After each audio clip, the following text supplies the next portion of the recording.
Senusret III, o deus que marchou.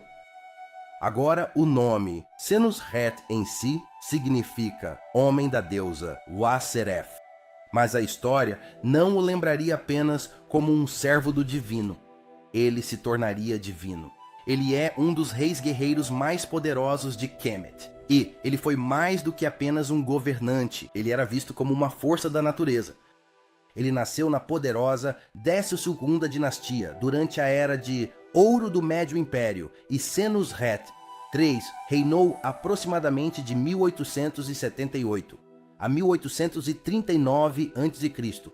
Seu governo marcou o auge do poder centralizado no antigo Kemet, e essa foi uma época em que o Nasut não era apenas um rei, mas sim a personificação viva de Ma'at, a ordem divina. E Senusret impôs Ma'at com fogo e aço. Agora, a fronteira sul sempre foi instável, e essa é a Núbia. Rica em ouro, cheia de guerreiros e recursos sagrados, essa região era uma porta tanto para grandes ameaças quanto para oportunidades. Então, enquanto outros toleravam a resistência, Senusret a esmagava. Ele lançou campanhas brutais e precisas, avançando profundamente pelo território núbio, expandindo o alcance de Kemet até a Terceira Catarata. Mas mais do que um conquistador, ele foi um arquiteto da dominação, fortificando a região com enormes fortalezas de pedra, em cima e também em Buren.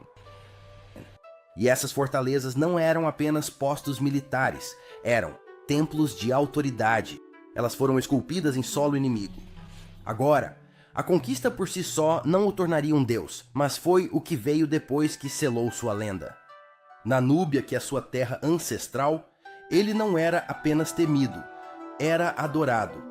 Muito tempo após sua morte, o povo que ele um dia subjugou construiu santuários para ele, deixou oferendas em seu nome e invocou seu espírito como o de um guardião. Mas isso não era apenas uma resposta ao poder militar. Isso era algo mais antigo, isso era algo mais profundo.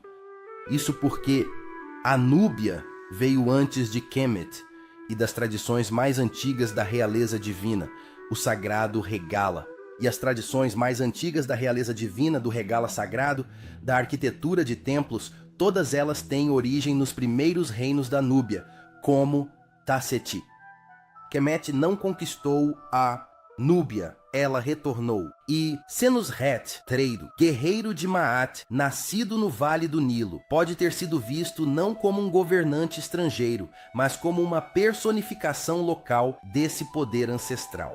Assim, aos olhos de alguns núbios, ele não era apenas um invasor, era a manifestação dos deuses nascida de sua própria terra.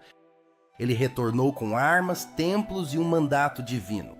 Seu rosto tornou-se parte da terra, sua imagem esculpida na pedra dos penhascos, sua essência fundida ao reino espiritual, não um deus apenas de Kemet, mas de toda a cosmologia do Nilo.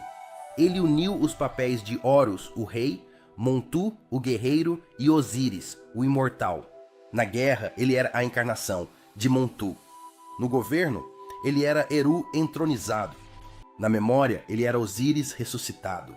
Até mesmo suas estátuas contam uma história. Elas não retratam um deus jovem ou idealizado, mas alguém que era um titã cansado, que carregava o peso da realeza recém-imposto sobre ele. Ele era um vaso mortal esculpido para cumprir esse legado divino. E mais tarde, outros Nazuts, Tutmés III, Seti, Essinum e Ramsés II, todos seguiriam seus passos. Mas eles caminharam à sombra de um deus que já havia marchado, já havia conquistado, e se tornado uma lenda.